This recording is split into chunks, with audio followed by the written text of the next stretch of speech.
نشے کے زمانے میں جو عادت پڑی تھی کہ گلٹ نہیں ہوتا، وہ لنگر آن کر رہا ہے انٹو ریکوری.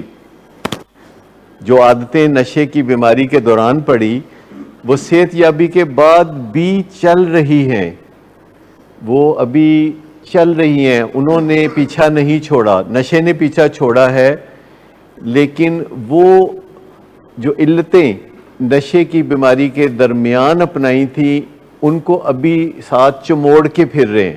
آپ تو اس بات پہ ہی پھولے نہیں سماتے کہ اس نے نشہ چھوڑ دیا، کیونکہ ہمارے سب پیشنٹس کے والدین عام طور پر صرف نشے کے لیے کنسرنڈ ہوتے ہیں، اور جب ہم کریکٹر ڈیفیکٹس کی بات کرتے ہیں، اور ہم نہیں کرتے، یہ بین الاقوامی علاج کا حصہ ہے کریکٹر ڈیفیکٹس، اور کریکٹر ڈیفیکٹس کا بھی حصہ ہے. سارے پروگرام میں جو 12 قدموں کا پروگرام ہے بین الاقوامی نشے کی بیماری سے نجات کے لیے، اس 12 قدموں کے پروگرام میں بار بار کریکٹر ڈیفیکٹس کی بات آ جاتی ہے. سٹیپ 4 میں کریکٹر ڈیفیکٹس کی بات آ گئی، سٹیپ 5 میں کریکٹر ڈیفیکٹس کی بات آ گئی پھر نئے سرے سے، سٹیپ 6 7 8 9 میں کریکٹر ڈیفیکٹس اور معافی تلافی کی بات آ گئی.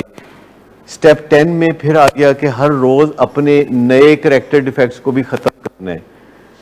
تو آپ اندازہ کریں کہ سٹیپ 4 سے لے کے سٹیپ 10 تک کریکٹر ڈیفیکٹس کی بات ہوتی ہے.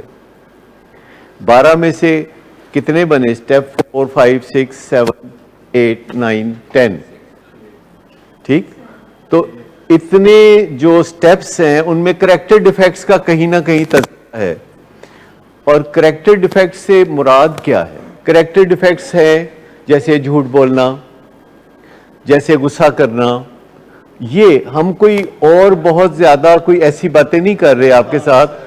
تو کریکٹر ڈیفیکٹس میں بنیادی طور پر ہم جو بہت اہم سمجھتے ہیں وہ جھوٹ اور غصہ اور چیٹنگ اور جرائم، مطلب جن چیزوں کو واضح طور پر جرائم سمجھا جاتا ہے، نشے کی بیماری میں وہ اوڑھنا بچھونا بن جاتے ہیں.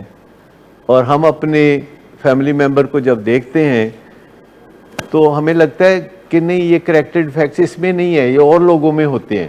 اپنے آپ پر نظر ڈالنا، اپنے فیملی ممبرز پر نظر ڈالنا بہت مشکل ہے ایمانداری سے. اپنے آپ پر اور اپنے فیملی ممبرز پر ایمانداری سے نظر ڈالنا بہت مشکل ہے.